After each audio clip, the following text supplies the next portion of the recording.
बिस्मिल्लाहिर्रहमानिर्रहीम। अस्सलाम वालेकुम नादरीन, आप यूट्यूब चैनल देख रहे हैं। मैं इमरान खान हूं।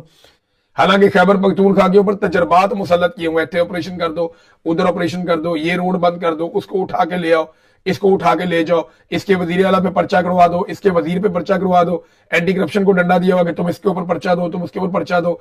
किसी को काम नहीं करने दे रहे, रोजाना धमकी लगाते हैं हुकूमत गिरा देंगे। वहां पे एक हुकूमत भी तब्दील करनी पड़ गई, एक वजीर आला भी तब्दील करना पड़ गया, काबीना दोबारा बनानी पड़ गई इनकी हरकतों की वजह से, लेकिन इसके बावजूद वो सबसे अच्छा परफॉर्म कर गया। अब एक तरफ ट्रांसपेरेंसी इंटरनेशनल की रिपोर्ट है और एक तरफ डीजी आईएसपीआर और फील्ड मार्शल आसिम मुनीर की ख्वाहिशात है। वो जब बोलते हैं कहते जी पंजाब बहुत अच्छा काम कर रहा है, वो जब बोलते हैं कहते जी सिंध बहुत अच्छा काम कर रहा है, वो जब बोल करते हैं वो कहते हैं जनाब बलूचिस्तान की मिसाल ले लें आप, खैबर पख्तूनख्वा को हमेशा नीचा दिखाते हैं, खैबर पख्तूनख्वा के खिलाफ हमेशा घटिया बात करते हैं। पाकिस्तान की मिलिट्री एस्टेब्लिशमेंट खैबर पख्तूनख्वा को लगातार निशाना बना रही है, लेकिन इसके बावजूद आफरीन है इन पठानों पे कि इन्होंने सबसे अच्छा परफॉर्म करके दिखाया। और ये गवाही इंटरनेशनल इदारे दे रहे हैं, कोई लोकल्स ये बात नहीं कर रहे। नादरीन, एक और पाकिस्तान में प्रॉब्लम है, ये जो हमारे नीम हकीम किस्म के लोग हैं ना, हमारी सहाफत में, दानिश्वरी में, इन्होंने भी पाकिस्तान को बहुत नुकसान पहुंचाया। मैं सुहेल वड़ाई साहब का एक वो क्लिप पढ़ रहा था, छोटा सा वो आया हुआ था टेक्स्ट। वो कहते हैं जी पाकिस्तान में तरक्की का पहिया चल रहा है और इसका एक सबूत ये है कि पीआईए बिक गई और जो पीएसएल है वो बिक गई, उसकी दो टीमें। यार हद हो गई आपकी, इंडस्ट्री बंद हो गई लेकिन पीआईए बिक गई, बड़ी अच्छी बात है। पाकिस्तान में किसान डूब गया लेकिन पीआईए बिक गई, बहुत अच्छी बात है। पाकिस्तान के अंदर आधा पाकिस्तान गुर्बत की लकीर से नीचे चला गया लेकिन पीआईए बिक गई, मईशत ठीक हो गई। भाई ये किस तरह के दानिश्वर हैं जो पाकिस्तान पे मुसल्लत कर दिए? ये तो बड़े लोगों के चमचे लगते हैं। यानी पीआईए 10 अरब में बिक गई, वो वाली पीआईए जिसकी सैकड़ों अरब की सिर्फ उसकी क्रेडिबिलिटी है, उसकी गुडविल है, उसके पास आलमी सतह के रूट है। एक जहाज नहीं इतने का होता जितने की इन्होंने पूरी एयरलाइन उठा के बेच दी, और वो कह रहे जी क्योंकि ये बिक गई इसलिए पाकिस्तान बहुत तरक्की कर रहा है और पाकिस्तान की मईशत का पहिया चल पड़ा है। इससे एक एतमाद पैदा होता है। और भाई पाकिस्तान की फौज ने पाकिस्तान का एक इदारा खरीद लिया, सादी बात यह है। फौजी फाउंडेशन के पास गई है पीआईए, सबसे ज्यादा हिस्सा उनका है। तो इस किस्म के जो दानिश्वर है ना, जिनको मईशत की अली बे का भी नहीं पता, वो दानिश्वरी झाड़ रहे हैं पिछली कई दहाइयों से। इसीलिए पाकिस्तान यहां, ये बूमर्स पाकिस्तान की जान छोड़े और पाकिस्तान को नौजवानों के हवाले करें ताकि पाकिस्तान आगे बढ़े, या नई सोच को कम से कम आने दें, या कम से कम अपने दिमाग में नई सोच तो लेकर आए। वो देखे ना इमरान खान ने अपने आप को कैसा नए दौर के साथ एडजस्ट किया है, उसने नए उलूम के साथ अपने आप को एडजस्ट किया है, उसने यंग जनरेशन के साथ अपने आप को एडजस्ट किया है। ये बूमर्स हो ही नहीं पा रहे, ये मानने के लिए तैयार नहीं है। इनके मफादात जो हैं वो जुड़े हुए हैं पुरानी जोंकों के साथ। ये ना खुद को ठीक करते हैं ना उनको ठीक होने देते हैं।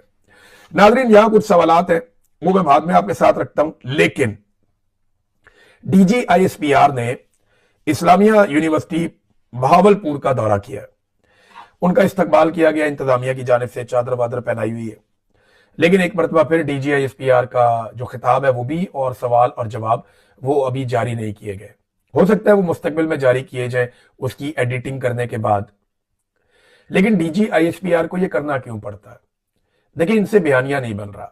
ये नौजवानों को जाके पर्सनली मिलते हैं कि अगर चलो एक यूनिवर्सिटी में 10 बच्चे भी मिल जाएं, 20 बच्चे भी हमारे बयानिए पे आ जाएं हजारों में से, तो चलो कम से कम हमारा बयानिया उठाने वाले लोग तो पैदा हो जाएंगे। लेकिन ये हो नहीं रहा। देखिए, पढ़ा लिखा नौजवान आपका सौदा खरीदेगा नहीं, और जो पढ़ा लिखा नहीं है वहां तक आपका सौदा पहुंचेगा नहीं। ये है प्रॉब्लम। आप यूनिवर्सिटियों में ही जा सकते हैं, गली मोहल्लों में तो जा नहीं सकते। लोगों का रिएक्शन आपको पहले ही पता है। तो अब चंद चीजें हैं जो पाकिस्तान के पढ़े लिखे नौजवान बड़ी अच्छी तरह जानते हैं। नंबर एक, आप जितनी मर्जी उनके सामने तबलीग करें, जितना मर्जी आप जाकर उन्हें बताएं कि जनाब पाकिस्तान में इमरान खान इतना बुरा है, सियासतदान इतने बुरे हैं, मिलिट्री एस्टेब्लिशमेंट की ये कुर्बानियां हैं, वो चंद चीजें तो नौजवान जानते हैं। मैं आपके सामने रख देता हूं, जितना मर्जी आप कॉलेजों में यूनिवर्सिटियों में जाएं। नंबर एक, नौजवानों को पता है कि फौज सियासत में मुदाखलत कर रही है। आप उल्टे लटक जाएं, जो मर्जी करें। इंजीनियर मोहम्मद अली मिर्जा ने कहा कि आप सारे कोर कमांडर काबे की छत पे खड़े होकर हलफ उठाए ना, फिर भी लोग शायद माने, मुश्किल ही है कि फौज सियासत में किरदार अदा नहीं कर रही। तो नौजवान जानते हैं कि फौज सियासत में किरदार अदा कर रही है जो उनके हलफ से गद्दारी है। नंबर एक, अब जो मर्जी करें वो नहीं मानेंगे। नंबर दो, क्या पाकिस्तान तरक्की कर रहा है? आप जो मर्जी उनको कहानी सुनाएं, वो ये मानने के लिए तैयार नहीं है, क्योंकि वो बाहर निकलते हैं, अपने आसपास देखते हैं, उन्हें पता है कि पाकिस्तान तरक्की नहीं कर रहा, पाकिस्तान तनज़ली की तरफ जा रहा है, और उसके जिम्मेदार आप भी हैं। नंबर तीन, मुल्क को किसने तोड़ा और क्यों तोड़ा? नौजवान अच्छी तरह जानते हैं कि याया खान ने अपनी ख्वाहिशात की तकमील के लिए अपनी अय्याशी को नहीं छोड़ा और पाकिस्तान को बर्बाद कर दिया और दो टुकड़े कर दिया। सबसे बड़ा रिस्पॉन्सिबल वही आदमी था। हमूद रहमान कमीशन रिपोर्ट उठा के आप देख लें। नंबर चार, इमरान खान का जुर्म क्या है? नौजवान ये भी जानते हैं। उसका जुर्म सिर्फ पाकिस्तान की मिलिट्री एस्टेब्लिशमेंट और जर्नैलों से पंगा लेना है, और उसका कोई जुर्म नहीं है। तो आप जो मर्जी सौदा बेचे, नौजवानों को पता है इमरान खान का जुर्म क्या है। नंबर पांच, इलेक्शन क्यों और किसने चोरी किया? क्योंकि ये नौजवान वोट डालकर आए थे, इनका इलेक्शन चोरी हो गया। तो इलेक्शन क्यों और किसने चोरी किया, इसका जवाब आप नहीं दे पाएंगे कभी भी, तो नौजवान जानते हैं। नंबर छह, पाकिस्तान में इंसानी हकूक की पामालियां हो रही हैं।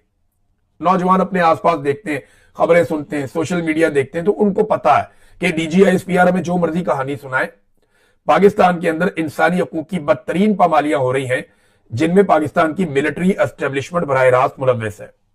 फिर एक्सटेंशन का मामला हो, इस्तिस्ना का मामला हो, मीडिया और अदलिया पे कंट्रोल का मामला हो, करंट अफेयर्स के सारे मामला, तरमीमें जो की गई आइन के अंदर, जो ऑपरेशन हैं, जो मादनियात हैं, वसाइल पे कब्जा है, ये सारी चीजें पाकिस्तान की यूथ को अच्छी तरह याद है। अब वक्ती तौर पे जाएं, नौजवान बैठ के आपकी बात तो सुन लेते हैं, ये उनकी मेहरबानी है कि वो आपकी बात सुन लेते हैं। बाद औक़ात आपसे सवाल करना भी चाहें तो कई दफा अपने असातिज़ा की वजह से, उनकी इज्जत की वजह से, या उनकी नौकरी की वजह से वो नहीं करते, लेकिन वो आपको अच्छी तरह जानते हैं और अच्छी तरह पहचानते हैं। आप उनके दिल में झांक कर नहीं देख सकते, एक सियासतदान देख सकता है। कम से कम मेरी इंटरेक्शन तो बहुत होती है लोगों के साथ, मुझे पता है कि लोग आपको क्या कहते हैं। आपके वहां से निकलने के बाद नौजवान जो आपके बारे में सोचते होंगे, अगर वो लिख दें ना, तो आपको लग पता जाए कि नौजवानों के साथ जो आप कर रहे हैं उसका नतीजा क्या निकल रहा है। अभी नौजवानों को एक और चीज के लिए तैयार रहना पड़ेगा। ये मैं पाकिस्तान के नौजवानों को कह रहा हूं, अब तैयार रहे। ये आपके खिलाफ एक बड़ी साजिश करने का मंसूबा बना रहे हैं। ये करना ये चाहते हैं कि वोटर की उम्र को 18 साल से बढ़ाकर 25 साल तक कर दें, यानी 7 साल तक कई लोगों को निकाल दिया जाए, वो वोट ही नहीं डाल सकते। 18 साल, 19 साल, 20 साल, 21 साल, 22 साल, 23 साल, 24 साल, वोट डालने की काबिलियत ही नहीं होगी। आप वोट नहीं डाल सकेंगे। 7 साल का गैप एक ये पैदा करने जा रहे हैं, और ये इनकी ख्वाहिश है। ये कर पाएंगे या नहीं एक अलग बात है, लेकिन इन्होंने इसके ऊपर संजीदगी से गौर किया है। आपने इन्हें ये नहीं करने देना, लेकिन इन्होंने आपका मैंडेट छीना है।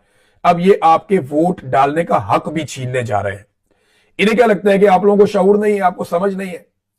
18 साल का नौजवान शादी कर सकता है, गाड़ी चला सकता है, कारोबार कर सकता है, प्रॉपर्टी संभाल सकता है, जायदाद की देखभाल कर सकता है, बाकी सारे काम कर सकता है, बॉर्डर पे जाके लड़ सकता है, लेकिन वोट नहीं डाल सकता। क्यों? पूरी दुनिया में जो एक स्टैंडर्ड है ना, ज्यादातर ममालिक में,